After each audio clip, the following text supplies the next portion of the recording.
Vibrant Vamsi గురువు గారిని కలుసుకునే అద్భుత అవకాశం ఈ నెల 23న హైదరాబాద్ లో. ఇప్పుడే కాల్ చేయండి. హలో నమస్తే, వెల్కమ్ టు సుమన్ టీవీ. ప్రస్తుతం మనతో పాటు mutual funds distributor and AMFI certified అయిన పిఎస్ చంద్రశేఖర్ గారు ఉన్నారు. వీరితో ఈరోజు మనం మ్యూచువల్ ఫండ్స్ కి రిలేటెడ్ అన్ని విషయాన్ని కూడా తెలుసుకుందాం. హలో అండి, నమస్తే. నమస్తే అండి. యా, ఇప్పుడు మనకి మార్కెట్ అయితే ఫాల్ ఉంది, వడ్డాలు ఉంది. ఎలాగో మ్యాక్స్ ఒక మనకి 20 to 30% వరకు డౌన్లో ఉందనే అనుకోవచ్చు. అయితే ఇలాంటి టైంలో ఆల్రెడీ ఇన్వెస్ట్ చేసిన వాళ్ళు అలాగే రిమైన్ అయ్యి ఉండాలంటారా, లేదంటే ఎగ్జిట్ అవ్వాలా? ఒకవేళ ఉన్నా కానీ, లేదంటే కొత్త వాళ్ళు తీసుకోవాలన్నా కానీ ఎలాంటి వాటిలో ఇన్వెస్ట్ చేస్తే బెటర్ అంటారు? కీర్తి గారు, మంచి క్వశ్చన్ అండి. మ్యూచువల్ ఫండ్స్ లో ఎప్పుడు ఈ అప్స్ అండ్ డౌన్స్ అనేది ఉంటుంది. మనం ఇప్పుడు ప్రెసెంట్ సినారియో తీసుకున్నాం అనుకోండి, 20-30% డౌన్ అయింది అనుకోండి మనకి. ఓకే, మార్కెట్ అయినప్పుడు ప్రతి ఒక్క ఇన్వెస్టర్ ఏమనుకుని వస్తారు అసలు ఇన్వెస్ట్మెంట్ లో? లాంగ్ టర్మ్ అని అనుకుని వస్తారు. కానీ ఇలాంటి ఫాల్ చూడడం వల్ల వాళ్ళు ఏం చేస్తుంటారంటే ఈ సిప్లు అమ్మేయడం, లేకపోతే సిప్ డిస్కంటిన్యూ చేయడం, లేకపోతే సిప్లు ఆపేయడం అనేది చేస్తుంటారు. ఎవరు పెంచుకోవడానికి అనేది ట్రై చేయరు. మేడం, మ్యూచువల్ ఫండ్స్ లో ప్రతి ఒక్కరు ఏమంటుంటారంటే, when people are buying you sell, when people are selling you buy. So discontinue చేసేటప్పుడు అసలు మనం ఎప్పుడైతే మార్కెట్ డౌన్ పడుతుంటుందో మనం కొనుక్కోవాలి. కొనుక్కుంటేనే కదా మన ఏదైనా మన, ఎందుకంటే మనం అనుకునేది ఏంటి, ఒక 15 సంవత్సరాల తర్వాత 20 సంవత్సరాల తర్వాత నా గోల్ ఉంది. నాది ఇప్పుడు 5 సంవత్సరాలు 3 సంవత్సరాలు అయింది. సో ఇప్పుడు మార్కెట్ కరెక్షన్ లో ఉంది, పడింది అనుకోండి, 30% పడింది అనుకోండి. పడేటప్పుడు మీరు ఏం చేయాలి? కంటిన్యూటీ అనేది ఉండాలి. ఇన్వెస్ట్మెంట్స్ కంటిన్యూటీ అనేది ఉండాలి. అది లంసమ్ అవనండి, ఎస్ఎఫ్ఎస్ అవనండి. మేడం, ఇప్పుడు ఈ ఫాల్లో మనం చూసుకుంటే మేడం, మేజర్ సెక్టర్స్ ఏదైతే పడిందో దాంట్లో defence, okay, funds, infrastructure, power, తర్వాత ఇది ఆల్మోస్ట్ 20-30-35% పడింది. రైట్. సో ఇవన్నీ అంటే ఇంత పడింది కదా, రేపు ఇంకా పర్ఫామ్ చేయదా అనేది క్వశ్చన్ మార్క్ పెట్టుకుంటే మనం డెఫినెట్ గా పర్ఫామ్ చేస్తుంది. ఎందుకంటే ఇదన్నీ లేకుండా మన ఎకానమీ డెవలప్మెంట్ ఎలాగవుతుంది? సో ఇప్పుడు ప్రతి ఒక్కరు ఏం చేయాలంటే, ఇన్వెస్ట్మెంట్ చేసేటప్పుడు మ్యూచువల్ ఫండ్స్ లో మనం మ్యూచువల్ ఫండ్స్ సమయం ఇవ్వాలి. ఇప్పుడు ఇలాంటి వాలటాలిటీ సిచ్యువేషన్ జనరల్ గా మేము చెప్పేది ఏంటంటే, ఒక మ్యూచువల్ ఫండ్ లో ఇన్వెస్ట్ చేసేటప్పుడు 5 years 7 years ఉండాలి. ఉంటేనే మీకు ఆ పవర్ ఆఫ్ కాంపౌండింగ్, మీకు డబ్బులు రిటర్న్స్ అనేది కనబడుతుంది నేను చెప్తుంటాం. కానీ ఇలాంటి వాలటైల్ మార్కెట్ లో మేము ఇంకా తీసుకుని ఒక 10 సంవత్సరాలు ఉండండి.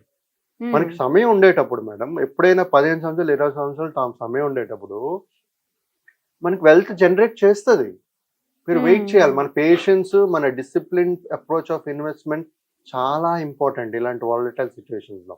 మన thinking, major of the investors ఎవరైతే ఈ ఆపేడాలు చేస్తారో లేకపోతే రిడమ్షన్ చేస్తారో వీళ్ళందరూ డైరెక్ట్ ఇన్వెస్టర్స్ ఎక్కువ మాట. ఎందుకంటే వాళ్ళకి ఇలాంటి సినారియోస్, మార్కెట్ ఫాల్ చూసుండరు, పానిక్ అయిపోతారు.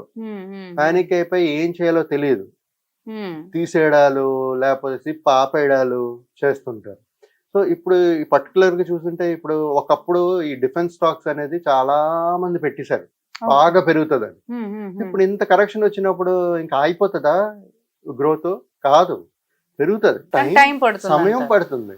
ఆ సమయం బట్టి మీరు స్టాగర్డ్ వే అంటే ఎస్ఐపి రూపం మూలంగా లేకపోతే డెప్ట్ ఫండ్ వేసుకునే ఎస్టీపీ రూపంగా మీరు ఇన్వెస్ట్ చేస్తూ పోవాలి. సో అప్పుడు అవుతున్నప్పుడు మళ్ళీ అది సేమ్ కాస్ట్ యావరేజింగ్ అనేది అవుతుంటది. మనకి ఆ వాలటిలిటీ పీరియడ్ ఎక్కువ సమయం ఉండదు. Maybe 6 months 3 months 6 months 1 year. But next year మళ్ళీ రికవరీ అనేది కనబడుతుంది. నెక్స్ట్ ఇయర్ కనబడుతుంది. సో ప్రతి ఒక్కరి ఇన్వెస్ట్మెంట్స్ అనేది చేసుకుంటూ పోవాలి, డిసిప్లిన్ వేలో చేసుకుంటూ పోవాలి.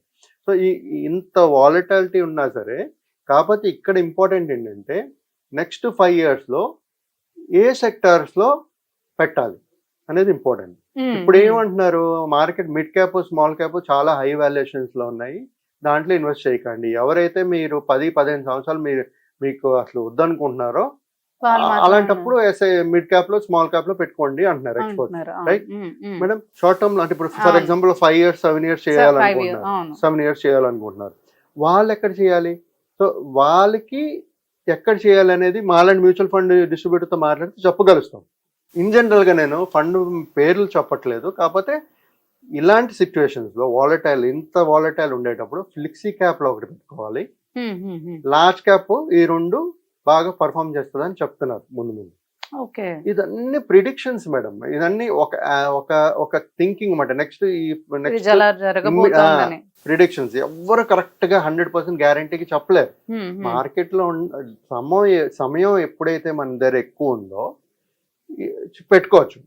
మిడ్ క్యాప్ లో కూడా పెట్టుకోండి. మీరు మీకు 15 years 20 years ఉంటే ఆపద్దు, మీరు సిప్ లో కంటిన్యూ చేయండి.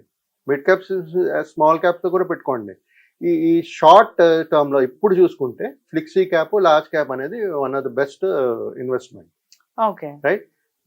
అదే కాకుండా థీమాటిక్ చూసుకోండి. థీమాటిక్ అంటే సెక్టరల్ ఫండ్స్ ఇప్పుడు చూసుకున్నారనుకోండి, ఇప్పుడు ఇందాక చెప్పినట్టుగా డిఫెన్స్ పడిపోయింది, ఇన్ఫ్రాస్ట్రక్చర్ పడిపోయింది, పవర్ పడిపోయింది, మనకి అక్కడ ఆపర్చునిటీస్ కనబడుతున్నాయి కదా. కానీ కాకపోతే దీంట్లో పెట్టే ముందు మనం చూసుకోవాలి నెక్స్ట్ 5 years 10 years 7 years ఏది బాగా చేస్తుంది, మనకి ఏది కనబడుతుంది, మన గవర్నమెంట్ ఎక్కడ స్పెండింగ్ చేస్తారు, ఎలాంటి కంపెనీస్ బాగా చేస్తాయనేది చూసుకుని ఇలాంటి ఇన్వెస్ట్మెంట్స్ అనేది చేసుకుంటూ పోవాలి మేడం. సో ప్రతి ఒక్కరు ఏంటంటే ఈ మార్కెట్ వాలటాలిటీ అనేది అప్స్ అండ్ డౌన్స్ ఉంటాయి. ఎప్పుడు దాని గురించి మనం వరీ అవ్వకూడదు. ఇది ఒక పార్ట్ మాట. మన లైఫ్ లైన్ లో ఒక పార్ట్ ఎలాగుంటుందో అప్స్ అండ్ డౌన్స్ ఉంటాయి. మన కష్టాలు వస్తాయి, కష్టాలు పోతుంటాయి.